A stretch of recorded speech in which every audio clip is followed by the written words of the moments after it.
Sayyidina, you mentioned conflicts. So what role does the Council play in addressing current events in the region, including conflicts?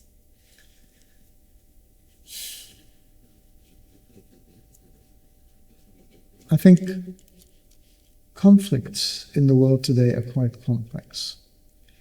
We have seen the World Council of Churches trying to play a role, whether it be in the war in Russia and Ukraine, between Israel and Palestine. And realistically, the role is limited because these are geopolitical issues, because these are issues that need a diplomatic and a political solution. But what the Church can do, what the World Council of Churches can do, is bring people together. First and foremost in prayer. We cannot underestimate the power of prayer. As Christians, we say we should pray about it. And sometimes we use that when we have nothing else to say. But prayer is essential. I mean, as a Coptic Orthodox Church, we have understood the significance of prayer in the movement of Gabal Maltam. We have seen the significance of prayer in the existence and continuity of our church until today. It's our power, yeah. It is our power that no one can overcome. Yeah. And so we need to pray. Pray where there is conflict.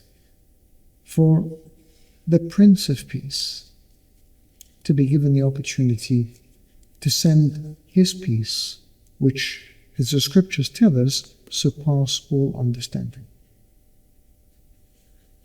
And send solutions that are unknown to our minds. So prayer is important.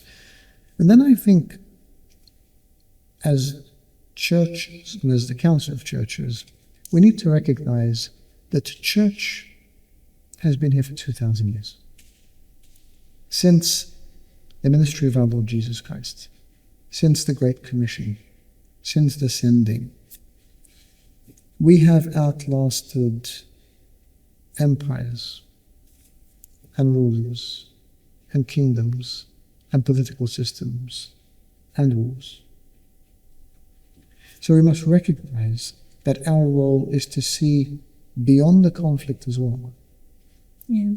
Beyond the conflict, and see where the hope is there. Because, when there's conflict and war, there are a variety of things that have to be done. First and foremost, people have to be served there and then.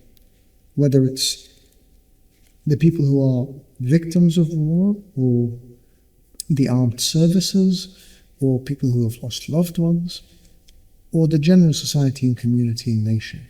They need to be served. And then we need to try to find solutions. But then we also need to look beyond the war and see what happens to bring reconciliation, and what happens to bring healing, and what happens to bring recovery.